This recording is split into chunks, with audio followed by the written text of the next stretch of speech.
Iran Israel യുദ്ധം കൊടുമ്പിരി കൊണ്ടിരിക്കുമ്പോൾ അമേരിക്കയ്ക്ക് വലിയ തിരിച്ചടികളാണ് ലഭിച്ചുകൊണ്ടിരിക്കുന്നത്. തന്നാൽ കഴിയും വിധം ഇറാൻ തിരിച്ചടിക്കുമ്പോൾ ഇസ്രയേൽ പ്രതിരോധം പൂർണ്ണമായും പാളി എന്ന് കാണാൻ സാധിക്കും.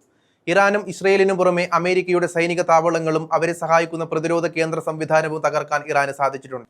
ഖത്തറിലെ അൽഖോറിൽ സ്ഥിതി ചെയ്യുന്ന US സ്പേസ് ഫോഴ്സിന്റെ അത്യാധുനിക NFPS 132 അതായത് ബ്ലോക്ക് 5 എന്നറിയപ്പെടുന്ന ballistic missile early warning radar സംവിധാനം ഇറാന്റെ ആക്രമണത്തിൽ തകർന്നതായി റിപ്പോർട്ട് പുറത്തു വന്നു കഴിഞ്ഞു.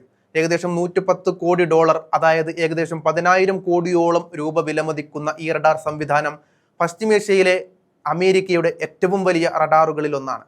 പ്ലാനറ്റ് ലാബ്സിൽ നിന്നുള്ള ഉപഗ്രഹ ചിത്രങ്ങൾ റഡാർ നിലയത്തിനുണ്ടാക്കിയ നാശനഷ്ടങ്ങൾ സ്ഥിരീകരിച്ചിട്ടുണ്ട്. അൽ ഉദൈദ് എയർബേസിന് വടക്ക് ഭാഗത്തായി സ്ഥിതി ചെയ്യുന്ന ഈ കേന്ദ്രത്തിൽ കഴിഞ്ഞ ശനിയാഴ്ചയോടെയാണ് ആക്രമണം നടന്നതെന്ന് റിപ്പോർട്ടുകൾ സൂചിപ്പിക്കുന്നു. ഏറ്റവും ഒടുവിലായി അമേരിക്കയ്ക്ക് കനത്ത തിരിച്ചടി നൽകി ലോകത്തിലെ ഏറ്റവും അത്യാധുനിക ചിലവേറിയതുമായ താഡ് വ്യോമ പ്രതിരോധ സംവിധാനവും ഇറാൻ തകർത്തിരിക്കുകയാണ്. US-ലെ അൽ റുവൈസ് സൈനിക താവളത്തിന് നേരെ ഇറാഖിന്റെ ഇസ്ലാമിക് റവല്യൂഷണറി ഗാർഡ് കോർപ്സ് നടത്തിയ കൃത്യതയാർന്ന മിസൈൽ ആക്രമണത്തിലാണ് US നിർമ്മിത സംവിധാനം തകർന്നത്. ഏകദേശം $300 മില്യൺ അതായത് 2,700 കോടിയിലധികം രൂപ വിലമതിക്കുന്ന ANDPY-2 റഡാർ സംവിധാനമാണ് ഇല്ലാതാക്കിയതെന്ന് ഇറാനിയൻ വാർത്താ ഏജൻസികളായ ഫാർസും തസ്നിമും റിപ്പോർട്ട് ചെയ്യുന്നുണ്ട്. മേഖലയിലെ രണ്ടാമത്തെ താഡ് സംവിധാനമാണ് തങ്ങൾ തകർത്തതെന്ന് IRGC അവകാശപ്പെടുന്നുണ്ട്. നേരത്തെ ജോർദാനിലെ മുഫാഖ് സാൽട്ടി വ്യോമതാവളത്തിലും സമാനമായ രീതിയിൽ റഡാർ നശിപ്പിക്കപ്പെട്ടതായി ഉപഗ്രഹ ചിത്രങ്ങൾ ഉദ്ധരിച്ച് റിപ്പോർട്ടുകൾ പുറത്തു വന്നിരുന്നു. ബാലിസ്റ്റിക് മിസൈലുകളെ അന്തരീക്ഷത്തിന്റെ അതിരുകളിൽ വെച്ച് തന്നെ തകർക്കാൻ ശേഷിയുള്ളതാണ് ലോക്ഹീഡ് മാർട്ടിൻ നിർമ്മിക്കുന്ന താഡ് സിസ്റ്റം. ഇതിലെ റഡാർ തകരുന്നതോടെ മിസൈലുകളെ കണ്ടെത്താനും തടയാനുമുള്ള ശേഷി പൂർണ്ണമായും നഷ്ടമാകും. നിലവിൽ അമേരിക്കയുടെ പക്കൽ ആകെ 8 താഡ് ബാറ്ററികൾ മാത്രമാണുള്ളത്.